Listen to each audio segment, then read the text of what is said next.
Hello, welcome to a new edition of BBVA Greenfluencers, BBVA corporate and investment banking initiative to better understand the changes taking place in different industries to promote a more innovative and inclusive world. Today, we are here in Thailand with Anthony Watanabe, Chief Sustainability Officer of Indorama Ventures, the largest producer and recycler of PET, and obviously an industry leader in sustainable chemicals. Hi Anthony, welcome to Greenfluencers and thank you for hosting BBVA here today. Hello Pepe, welcome to the Indorama Ventures headquarters here in Bangkok. I know it's your first visit, let's make sure it's not your last. Thank you very much, Anthony. Please give us some details of Indorama Ventures' vision and how is the group responding to climate challenges. Well, the group was founded in 1994 right here in Thailand by Alok Lohia, and our brand promise today is indispensable chemistry that touches the lives of billions of consumers every day. So that's the starting point. Our Vision 2030 maps out a plan for decarbonization, for circularity, and for innovation in these product areas around biofeedstock, chemical recycling, digitalization, next generation leadership, and more. Now, for 2025, in your view, which are the key challenges and opportunities for ESG initiatives? The company has enjoyed incredible growth over the last 30 years, and it was founded with a vision to be a sustainable chemicals company. Today, we are in almost every room in your house. For example, surfactants in your shampoo or your household cleaners, fibers in your pillows, your duvet, your children's diapers, maybe your seatbelt, your airbags, of course packaging for food and beverages such as the PET drinking water bottle, for instance. So we like to talk about indispensable chemistry that touches the lives of billions of consumers every day. With respect to general challenges for ESG in 2025, I can think of three things. Regulatory compliance, education and upskilling, and technology. There was a study done recently with over 300 CSOs out of the US. Where are they spending most of their time? On regulatory compliance. There are so many increasing regulatory frameworks like the CSRD in Europe, for instance, that keeping abreast of all of them, making sure that we're providing the requisite data in the right detail, it's a very, very significant chunk of work for any listed organization. Second is upskilling. There are such challenges and so many factors to consider: sustainable finance, technology, decarbonization, carbon capture and storage, that constantly upskilling our teams is a key priority.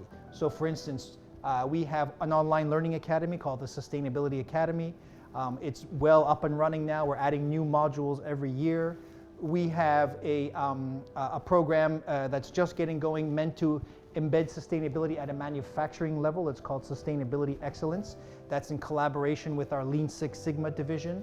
And then on a more personal level, I take a very active and direct role in coaching my team on things like leadership development, project management, communication, and making sure that they feel supported and we're fostering their growth so that they can continue to contribute to the organization as their career evolves.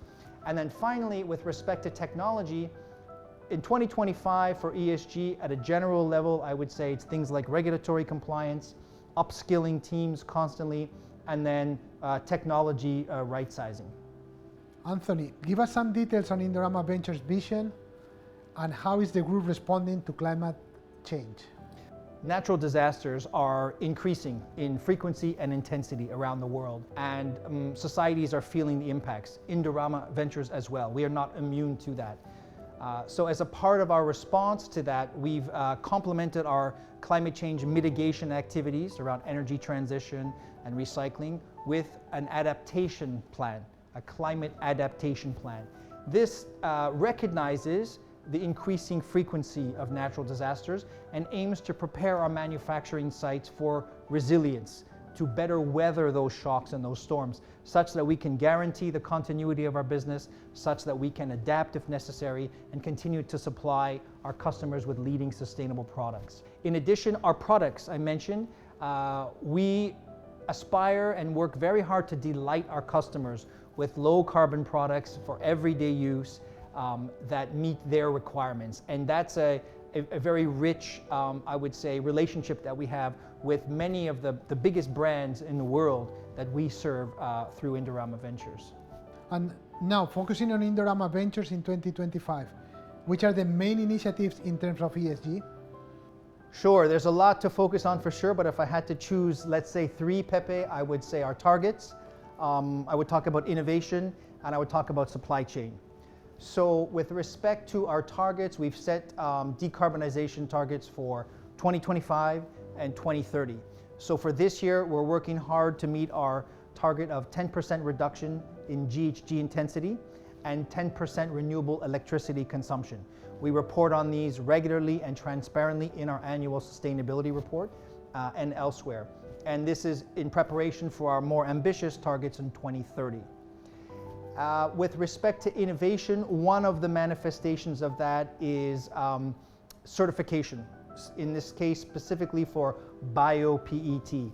And that's through an organization called the International Sustainability Carbon Certification Program, and their ISCC Plus certification, which is specifically focused on bio-PET. So today we have about 10 manufacturing sites that are certified with ISCC Plus.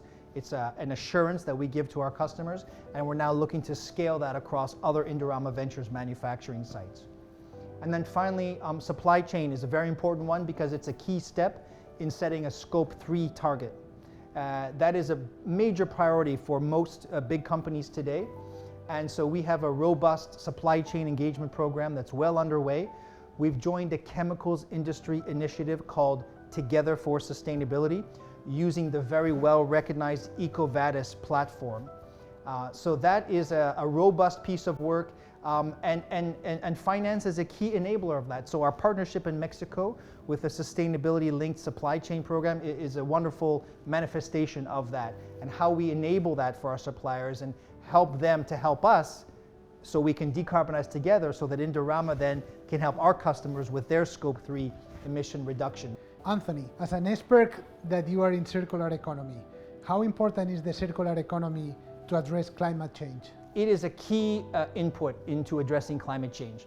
The way we design, produce, use, and discard products has a very significant impact on our planetary resources. For instance, the Ellen MacArthur Foundation, the group that defined the circular economy over 10 years ago, they've identified that 45% of global carbon emissions are linked to the circular economy. So there's an incredible reduction opportunity there. And as the world's largest recycler of PET, we have a very significant role to play there. I'll share with you, we had a big milestone in September of 2023, where we reached 100 billion bottles recycled since we began recycling. And the pace and the acceleration of that are quite interesting. It took us 8 years to reach the first 50 billion bottles recycled, then 3 years for the next 50 billion. So we clearly see an accelerating pace. Our target for 2030 is 100 billion bottles every year. It's a very significant stretch goal. And we're investing in mechanical recycling plants, we're investing in innovation and depolymerization technologies to get there. We like to think about the 6 secrets of circularity.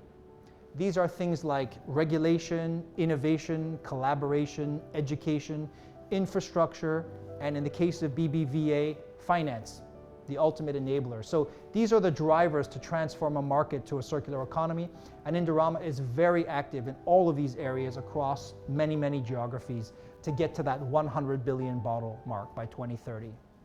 Thank you, Anthony, for taking the time to speak with us today. Amazing Indorama Ventures and Logia family journey, and very valuable your insights and knowledge. I'm sure our audience will appreciate it greatly.